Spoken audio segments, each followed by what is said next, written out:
How's it going, PhonLab? It's Root Junkie here. In today's video, we're going to be talking about these little cables right here. These are called EDL cables or deep flash cables. This is one that I just got recently. You can see it's got a micro USB right there, or actually right here, and then this is USB Type C. They do come in other variants. This is another one with micro USB, and then they always have this button on here. Basically, the button will short certain things across the USB port to put the device into Qualcomm mode. So what we're going to be doing today is showing you guys this process. This is very simple and easy to do. Okay. So what you're going to do is you're going to take a Samsung device. This is a Samsung Galaxy S20, I think, and you're going to power it off. So mine's powered off right now.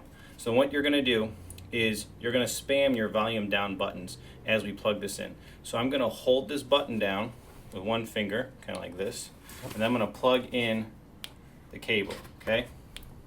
Keep holding that little button, plug in the cable, and then 1, 2, 3, and then let go of the button.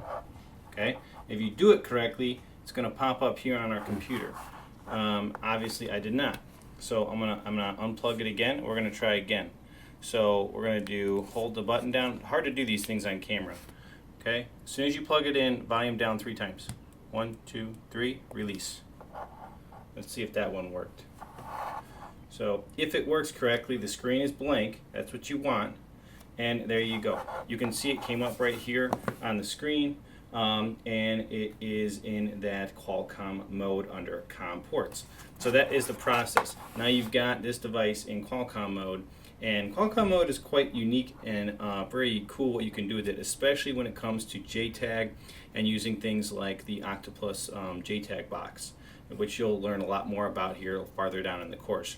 But this is just a good handy thing to have, and once you have Qualcomm mode and you have the fire hose for the device, you own it. It's quite amazing. So good thing to know. You can do this on lots and lots of Samsung devices. So just remember to pick up one of these guys, and now you can put them into Qualcomm mode as well. Let's wrap it up for this video, guys. We'll catch you in the next one. Root Junkie out.